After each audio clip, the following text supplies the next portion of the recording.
Hello, I wanted to talk about using the colon when you're talking about ACT prep. So I'm going to go over it and hopefully this will be helpful to you. So a basic rule is when you're using to connect two independent clauses, basically two complete sentences that are closely related. So like when it says, I love reading, it helps me relax. Now you could make those two sentences, like if you put a period there, then I love reading, it helps me relax. It would work. So the semicolon works because those two things are closely related. The relaxing is related to the reading. All right. Another one is semicolon with conjunction adverbs, meaning these transition words like however, therefore, moreover, consequently, instead. You want to make sure that you use it, and then after the transition, you use a comma. A lot of times, however, might have a comma before and after, but for the transition, since we're talking about two things that are related to each other, that semicolon lets you know that they're created. Like the example there, she studied all night. However, she still felt nervous. So she still felt nervous, and that's connected to her studying. So that's how that one works. All right, now when you have a complex list, that's another time when you use a semicolon. Because basically, you're talking about three different places where it says on our trip. We visited Paris, France, Rome, Italy, and Madrid, Spain. Those are three places, the city and the country.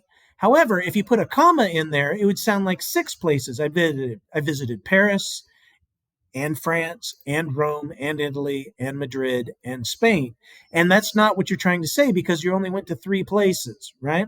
So you would put a semicolon where you see right after where it says France and Italy, and then that's where you would put it for a complex list, meaning that there's more to the list and it's connected with commas. You wouldn't put additional commas because that would make it confusing.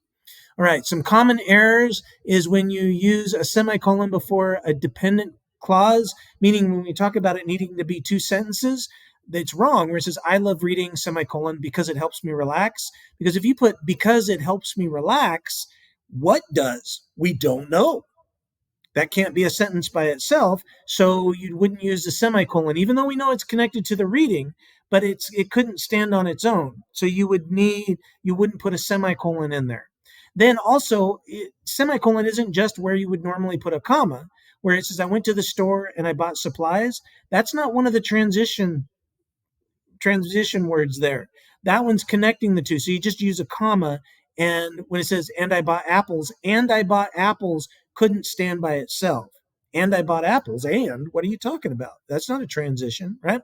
And so that's where that goes. So quick examples of this, as you would have it on your ACT test. I have a test tomorrow. I need to study tonight. What would go in there? Well, semicolon. We'd have a B because it joins two independent clauses. Those are two things that you could put in their own sentences as well.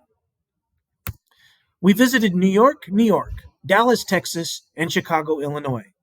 Now, you can see that it's a complex list. It already has commas, so you would use semicolons to separate the three different places. New York, New York, Dallas, Texas, and Chicago, Illinois.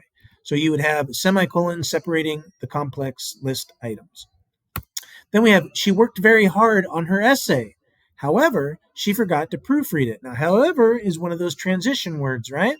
And so you would want to put a semicolon before however, because she forgot to proofread it is connected to she worked very hard on her essay. It's just we're transitioning into her forgetting to proofread it. All right. And so that's what you have for the semicolon on the ACT.